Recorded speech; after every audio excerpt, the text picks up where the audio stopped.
السلام علیکم ورحمۃ اللہ وبرکاتہ۔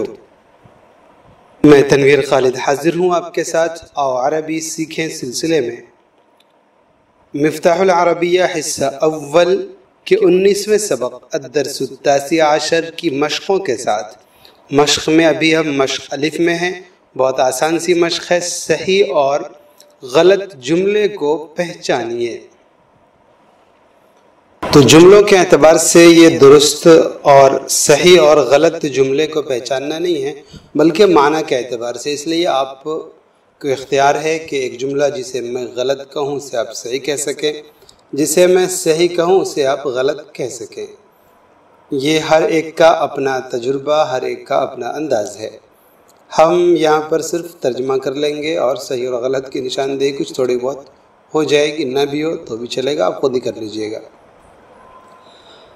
هذا فاکہانی کافر لہ خلق طیب، یہ ایک کافر میوہ فروش ہے، اس کے اچھے اخلاق ہیں۔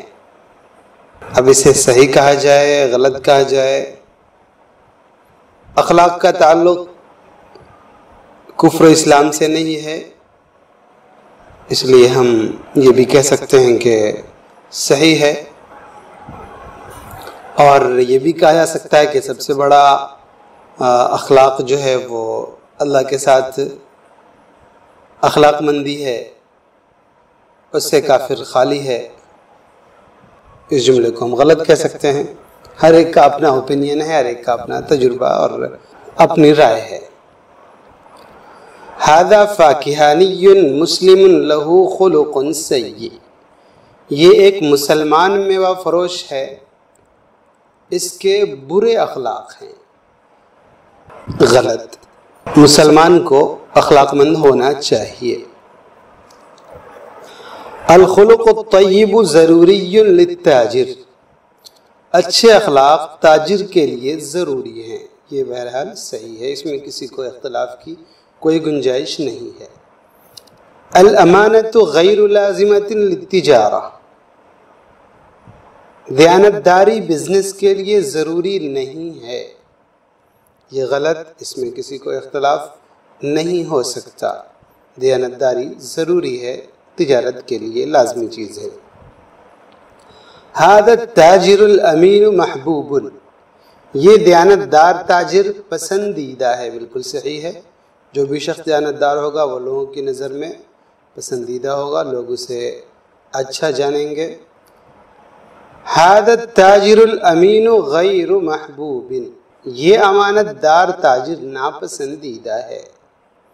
نہیں، ایسا نہیں ہو سکتا امانت داری کے ساتھ ناپسندیدگی جمع ہو جائے، تو یہ جملہ غلط ہے۔ لیکن آپ نہیں کہہ سکتے کہ کون سا جملہ غلط ہے کون سا صحیح ہے۔ بسا اوقات مارکیٹ کا انداز یہ ہوتا ہے کہ امانت داری کے باوجود آدمی ناپسندیدہ ہوتا ہے اور خیانت کے ساتھ آدمی پسندیدہ ہوتا ہے۔ جب بہت سی جگہوں پر ریٹ کا، قیمت کا مسئلہ آتا ہے تو قیمت جہاں پر مثلا کم لے رہا ہو، چاہے وہ کم تول کر دے رہا ہو، خیانت کر رہا ہو، لیکن بس ہم قیمت دیکھتے ہیں کہ قیمت یہ سستی دے رہا ہے، اور کہیں پر مہنگی چیز مل رہی ہو چاہے ناپ تول پورا ہو، لیکن ہمیں لگتا ہے کہ یہ مہنگا دیتا ہے، اس وجہ سے اس کے پاس نہیں جاتے، اسے ناپسند کرتے۔ خیر، یہ ہر ایک کا اپنا تجربہ ہے۔ تو آج اتنے پر اجازت دیں۔ والسلام علیکم ورحمۃ اللہ وبرکاتہ۔